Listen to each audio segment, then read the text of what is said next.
Hello friends, আমার চ্যানেলে আপনাদের সবাইকে স্বাগত জানিয়ে শুরু করছি আজকের পর্ব। কম উপকরণে ঝটপট তৈরি করে নেওয়া যায় এমন একটি কোপ্তা রেসিপি আজ আপনাদের সঙ্গে শেয়ার করছি। এই কোপ্তা তৈরিতে কোনো প্রকারের মাংস ব্যবহার করা হয়নি। তৈরি করে দেখাবো কাঁচা কলার কোপ্তা। এটার টেস্ট এক কথায় অতুলনীয়। ভিডিওটি শুরু করার আগে যারা এখনও আমার চ্যানেলটি সাবস্ক্রাইব করেননি তারা অতি অবশ্যই নিচে সাবস্ক্রাইব বাটনে ক্লিক করে পাশের বেল আইকনে ক্লিক করে অল করে নিন। এতে করে আমার চ্যানেলে নতুন ভিডিও এলে সেগুলো আপনারা মিস করে যাবেন না।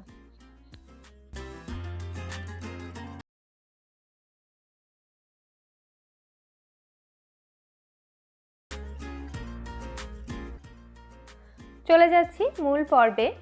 কাঁচা কলার কোপ্তা বানানোর জন্য আমি এখানে দুটি কাঁচা কলা নিয়েছি আর কাঁচকলাগুলির দুটো সাইড কেটে বাদ দিয়ে দিচ্ছি।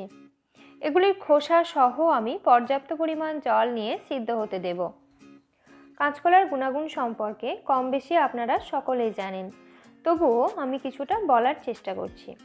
কাঁচকলার মধ্যে রয়েছে ভরপুর মাত্রায় আয়রন, আর আয়রন আমাদের শরীরে রক্তের হিমোগ্লোবিন তৈরিতে সাহায্য করে। সেই জন্য বাচ্চা থেকে বড় সকলেরই কম বেশি এই সবজিটা খাওয়া খুবই প্রয়োজন। কলাটা খোসা সহই সিদ্ধ করতে হবে, তা না হলে এটার বর্ণ কালচে হয়ে যাবে ও এর সমস্ত ফুড ভ্যালুও নষ্ট হয়ে যাবে। অন্যদিকে একটি পাত্রে হাফ কাপ মুসুর ডাল নিয়ে সেটিকে জল দিয়ে খুব ভালো মতো ধুয়ে তারপরে 1 ঘন্টার জন্য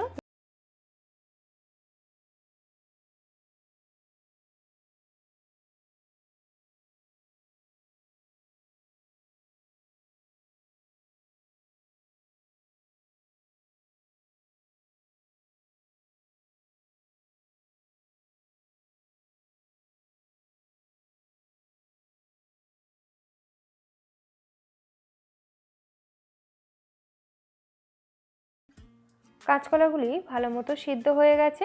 আমি এগুলো ঠান্ডাও করে নিয়েছি। এখন একটি ছুরির সাহায্যে প্রথমে এইভাবে লম্বালম্বি দাগ কেটে নিলে খুব সহজেই সিদ্ধ কাঁচকলা থেকে খোসা ছাড়ানো যায়। কাঁচকলার খোসাটাও কিন্তু বেশ উপকারী। এর মধ্যে যেমন আয়রন রয়েছে তেমনই এই খোসার মধ্যে প্রচুর পরিমাণে ফাইবার রয়েছে। সেই জন্য এই খোসাগুলি না ফেলে এগুলো দিয়ে আপনারা ভর্তা বানিয়ে কাঁচা পেঁয়াজ কাঁচা লঙ্কা দিয়ে ভর্তা বানিয়ে নিতে পারেন, সেগুলো খেতেও কিন্তু অসাধারণ হয়। খোসা ছাড়ানো সিদ্ধ কাঁচকলাগুলি এখন আমি একটি কাঁটা চামচের সাহায্যে স্ম্যাশ করে পেস্ট বানিয়ে নিচ্ছি।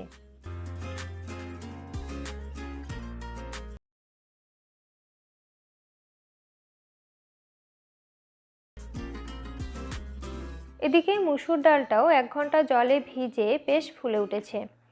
এখন এগুলি জল ছেঁকে তুলে একটা ব্লেন্ডার জারের মধ্যে নিয়ে আমি পেস্ট বানিয়ে নেব। তবে এই পেস্টটা একদম স্মুথ করব না, এর মধ্যে একটু দানা দানা ভাব থাকলে কোপ্তাগুলো খেতে ভালো হয়। তাই আপনারাও চেষ্টা করবেন মুসুর ডালটা একটু দানা দানা রাখতে।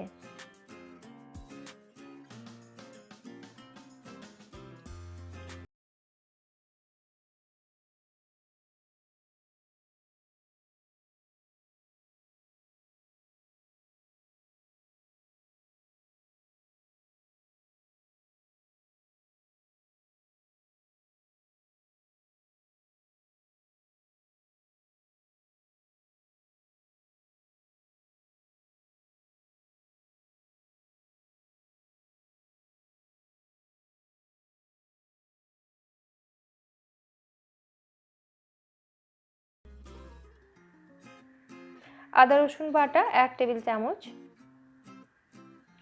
ধনেপাতা কুচি হাফ কাপ মতো, 1 টেবিল চামচ কর্নফ্লাওয়ার এবং হাফ কাপ মতো বেসন আমি সাইডে রেখে দিচ্ছি। এগুলো একসঙ্গে মেশাতে মেশাতে প্রয়োজন মতো বেসন অ্যাড করব। এখন এই সব কিছুকে একত্রে খুব ভালো মতো মিশিয়ে নিচ্ছি। এগুলোকে ভালো মতো মেশানো হয়ে গেলে তখন আমি বেসন অল্প অল্প করে অ্যাড করব।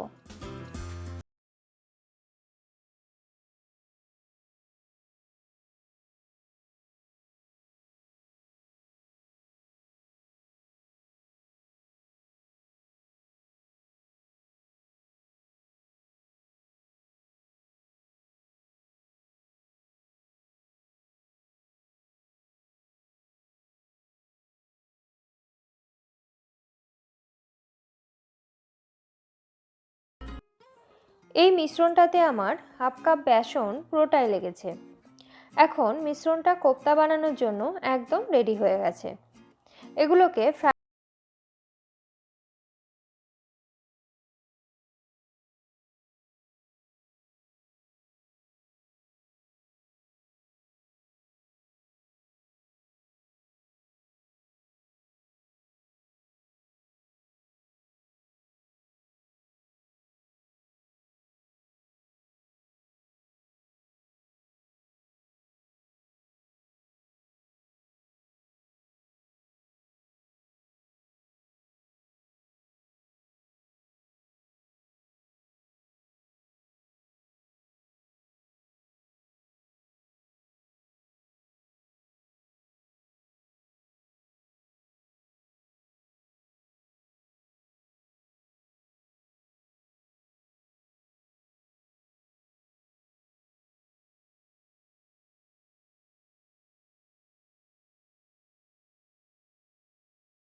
বেশ কয়েকবার এপিঠ ওপিঠ উল্টে পাল্টে কোপ্তাগুলিকে আমি বাদামি করে ভেজে নিয়েছি।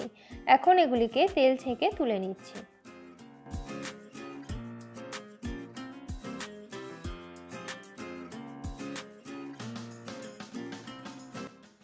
একটা ব্যাচ ভাজার পরেও আরও কিছুটা মিশ্রণ রয়ে গেছে। এখন ওই মিশ্রণটা দিয়ে গোল গোল বলের মতো আকারের গড়ে নিয়ে হালকা করে ভেজে নিচ্ছি। এগুলিকে আমি হালকা করে ভেজে তুলে নেব, তার কারণ এগুলি ঠান্ডা করে তারপর ফ্রিজে সংরক্ষণ করে রেখে দেব। পরে এগুলিকে দিয়ে কারি বানানো যাবে।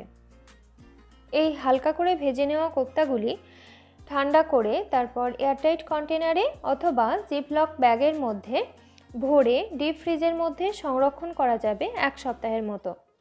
এরপরে যখন আপনারা এগুলি দিয়ে কারি বানাবেন অথবা এগুলো স্ন্যাক্স হিসেবে পরিবেশন করবেন, ঠিক তখনই ডিপ ফ্রিজ থেকে বের করে ডাইরেক্ট মিডিয়াম হট অয়েলের মধ্যে ফ্রাই করে নিতে পারবেন। তৈরি হয়ে গেল কাঁচা কলার কোপ্তা। এগুলি স্ন্যাক্স হিসেবে পরিবেশন করতে পারেন টমেটো কেচাপ এবং স্যালাড সহযোগে, অথবা গরম ভাতের সঙ্গেও এগুলোকে খুবই ভালো লাগে। আজকের ভিডিওটা ভালো লেগে থাকলে আমার চ্যানেল অবশ্যই সাবস্ক্রাইব করবেন আর ভিডিওটাকে লাইক করবেন, শেয়ার করবেন। আজকের মতো এই পর্যন্তই। ফিরে আসছি আগামী পর্বে নতুন একটি রেসিপি নিয়ে। আপনারা সকলেই ভালো থাকবেন, সুস্থ থাকবেন।